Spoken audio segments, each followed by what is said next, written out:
We are trapped within the darkest holes of our mind. We can't wait to be free. My name is Jason Beckett. I'm a 17-year-old senior and the only child of Julie and Ryan Beckett. My family is an on-the-road kind of family due to constant job openings given to my father. My father became a pharmacist at the local CVS. Mom just stays at home while my dad is away. Due to my family constantly moving, I never really made any friends, nor do I plan on making any. It's not like I ever needed any friends. We moved to 15 Windham Avenue in an aqua blue house in Mundane, North Dakota. It's not much like the other houses with their fancy lawns and house decorations. I could care less what anyone thinks about us. If we're poor, rich, middle class, we all leave anyway. When I was a child, I got into a huge fight with 3 teenagers who, to what I thought, were trying to kill me. I don't know why they wanted me dead. Maybe it's because they were in a gang? It was in the middle of the street, and the fight was more me protecting myself after being threatened by them and sworn at. I was shoved backwards and I began to lose my balance. I fell and landed headfirst onto the sidewalk pavement. As I lay there bleeding from my skull, everything began to fade. I noticed the 3 teenagers rush over to me, and as I did, I saw someone behind them. Then I blacked out. My mom and dad found me on the floor bleeding out. I was rushed to an emergency room where I was given a full-body CAT scan. I asked Mom what happened to those kids who attacked me. She told me that I was too young to hear, but something unfortunate had happened to them.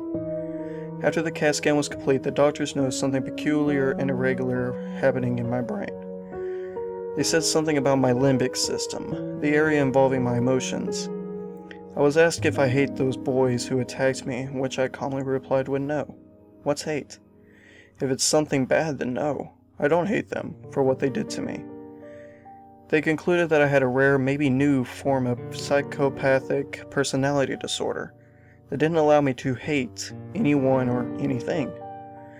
They were fairly surprised as they didn't know what this meant or what it was causing this, since it's weird that it would target one specific emotion. They told my parents that I shouldn't be afraid because it only targeted hate, which could be considered a really good thing.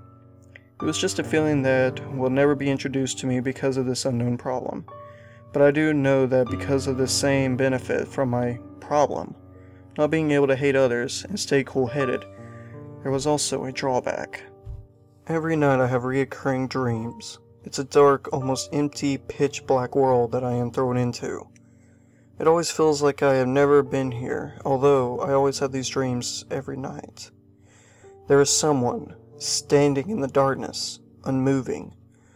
I could tell there is someone there in this pitch-black abyss because, although everything is dark, that person was always darker. Not even the textbook definition can fully explain how this being can even be seen.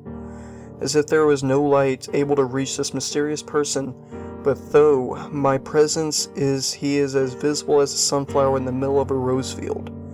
In these dreams, he would just be standing there in this abyss, silent and still. It's always in my dreams. Well, I say dreams because nothing bad ever really happens. Regardless, it's an ominous vision. Pops enrolled me into Mundane High School. I'm a senior, so there really isn't much going for my senior graduation, as I share no special bond with these strangers. I usually keep to myself. I got dressed in my jean pants, red plaid shirt, and beanie hat. I grabbed my bag, which only had 1 drawing notebook, 5 lead pencils, since I like to draw in my spare time, 3 notebooks, and a textbook involving the human mind that I stole from my dad. My dad has a fascination for my psychological problem, but it doesn't bother me. I waited at my bus stop and boarded the bus. I was the new kid in town, so naturally everyone just stared at me for a couple of seconds. I got on the bus and sat down. Then they returned back to their daily activities. They were gossiping, texting, talking, and reading like most teens do.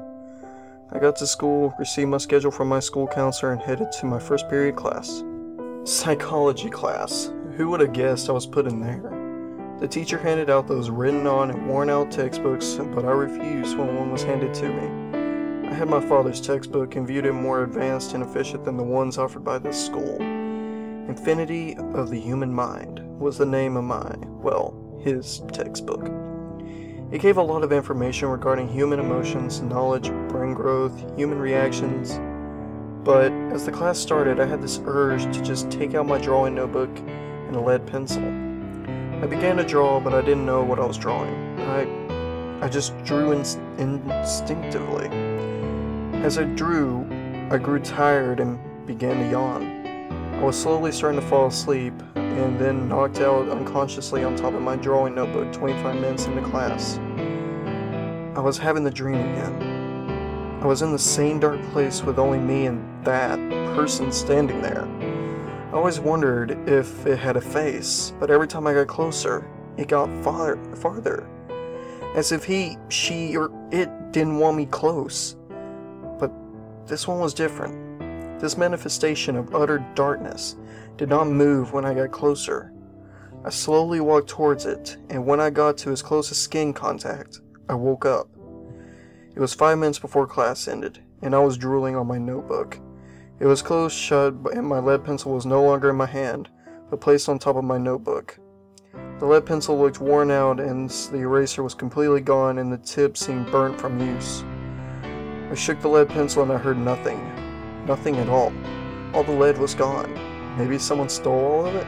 I didn't know or care rightly. I could always just get more. Everyone around me was just socializing or listening to music, and here I am, sleepy and confused. I wonder what I was drawing before I slept. Maybe I finished it. I grabbed my notebook and flipped through the pages to notice that all the pages I've been flipping through so far had been empty. I was sure that when I began to draw, it was the very first page. I would never start anywhere but the first page of a new notebook. Once I reached the last page, I dropped my notebook. My eyes widened from a sleepy gaze to that of a frightened child. It was that person, in the empty void. But there was a white spot in the middle of where his face would be.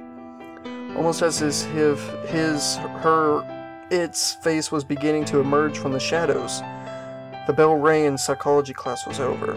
I quickly snapped out of it and slammed the notebook shut and continued to my next class. The image still burned into my psyche, and pulsating strangely as if it's something I miss, want, need, but I can't have. The school day was over and I no longer felt drowsy or sleepy. I headed home and that was that. Nothing else happened. I told my parents when I arrived home what had happened to me at school and what I saw. My mom told me that it was probably just my imagination getting the best of me. My father, on the other hand, though, differently. He had me re-explain in detail what I had seen and he took notes. Shortly after the extensive questioning, he walked towards the phone and dialed a number. I can't clearly remember what he had been saying. I think it might have, again, limbic system, the 3 kids, today. I didn't stick around and just headed to my room since it was already 10 p.m. by the time he finished his constant questioning. As I headed to the bed, I questioned if I would really have that dream again after that whole ordeal at school.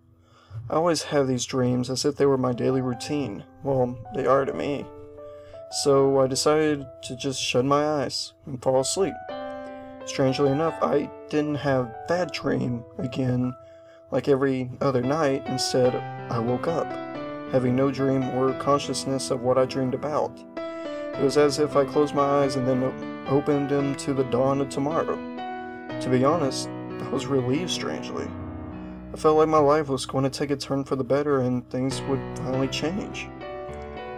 2 months have passed since what happened in psychology class, and I still don't have any dreams that relate to that event or in general. I've already read my dad's book 5 times and learned a lot from it. One part in particular always caught my attention.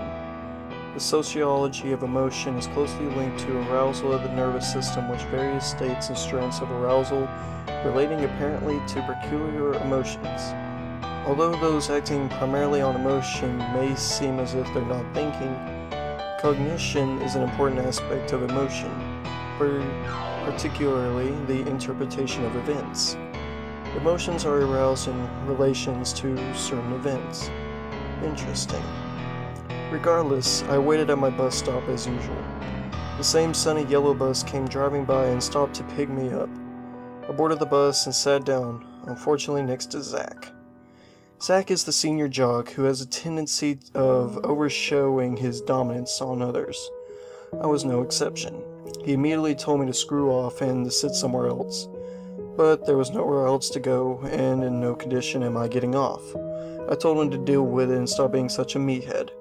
He glared me down as if he was had every motive to forcibly kick me off the bus. He shoved me off the seat. I immediately got up to plant myself back on the seat. He shoved me off again and cursed my name for the entire bus to hear. All eyes were on me. I didn't know what to do or say. Suddenly, something rushed into me. Something weird, evil, angry. I rushed off the bus floor and punched Zach straight in the face, seeming as if I had broken his nose. The impact was so strong that his head whiplashed on the glass of the bus window, causing it to crack. Zach's dirty blonde hair and red sports jacket plummeting onto the leather green seat. He was unconscious. I didn't know what I had done, but I felt glad that I did it. I turned to see everyone staring at me, and then I froze. I was completely petrified and in total shock from who I saw standing amongst the crowd. This thing was standing right by the bus driver before the driver got up to rush to Zach and me. It seemed like more of its face was manifesting from what has happened. The skin was pale white and only appeared on 1/4 of where its face should be. One black empty hole was where its eyes should be, and in the center of this hole, a crimson red dot was faintly glowing. Before I could even scream, I was pushed and pinned down by the bus driver. I was never really the same after what happened today. Just when I thought things would be different, I slipped out of consciousness and into its world. I'm no longer referring it as my dream world, but a dark world where it inhabits and forever haunts me, and mentally, and now in reality. It stood there again, in the abyss, its faintly glowing eye pinned straight on me. I don't know what it wanted, but I was angry for the fact that I had no control over anything. It was that entire thing's fault, all of it. Every last ounce of what had caused this, or what happened to me in my life, all the bad things, its fault. As I kept rummaging through all these events being blamed towards it, a skin-like mask began growing on its face. A second eye emerged from that being. Both eyes are now fixated onto me and began slowly to move towards me. It was striding from left to right as if it has no sense of direction as it headed towards me. Its head twisted and shook violently every step it took. All I knew was that I didn't want it near me. But no matter what I did, my feet were planted firmly into the darkness. I couldn't scream or raise my voice high enough for anyone to hear. Just a small, shrewd whisper calling out for help, as if it was all my body could allow. It was now in my arm lengths of my face. It leaned over and directed its eyes straight at mine. And then there was this blood-curdling scream. I woke up. I was in the hospital bed, covered in snow-white sheets and thin wires strapped onto my head. My head was hurting and throbbing a lot. I was in a solitary room surrounded by one-way glass windows. I can't see what was happening outside, but whoever was behind those windows could see me. I felt like a hamster in its cage. Was I being observed and experimented on while I was unconscious? How long have I been unconscious? My head hurts. What have they done to me? All these thoughts made me angry, just angry. 2 doctors and 3 guards entered through a nearly camouflaged glass door. I asked them who they are and what they wanted. They ignored me. Instead, those 3 guards pinned me down into the hospital bed while one of the doctors came towards me with a syringe. Are they trying to sedate me? Why are they doing this to me? I was scared. Then this same strange feeling rushed into me again. And that very same rush, I saw the reflections of it on all of the one-way glass windows, standing there and mocking me. They were all mocking me, and they all had those same faintly glowing crimson dot eyes.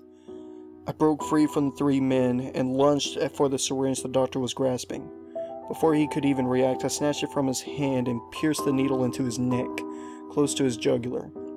He landed on the floor with a loud thud, and the 3 guards and the other doctor froze in their tracks. What were they looking at? What did I just do? Blood began to seep out of the punctured neck wound of the collapsed doctor. Did I do that? My hands began to shake and I began to chuckle. I couldn't have. It was its fault.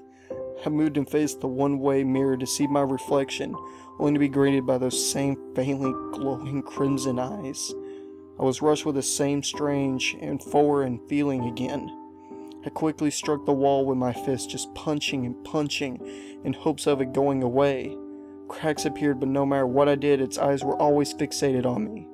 I stopped the assault on the window as I heard the opening of the glass door and rush of footsteps quickly following. The color in my vision turned into a darker hue. The white tile floor at my feet were planted on was now dark and gray, with the same as casual hospital bed, with its white fabric sheets were tainted with the very same darkness.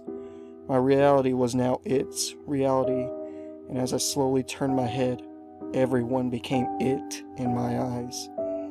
The only thing that was slightly normal was me and my reflection, except I began to turn into that shadow. The same white pale skin began to emerge on my face, and I grew those same horrendous, ominous red eyes. I refaced everyone who entered the room, who now took the form of the very being that haunts me ever since I was young. I walked toward them, and as I did, I heard the noise of tranquilizers being fired. I slowly began to fall asleep, but I kept pacing towards them, till I was about in the arm's reach of one of them. I reached out with my arm and clutched one of their shirts. I hate you.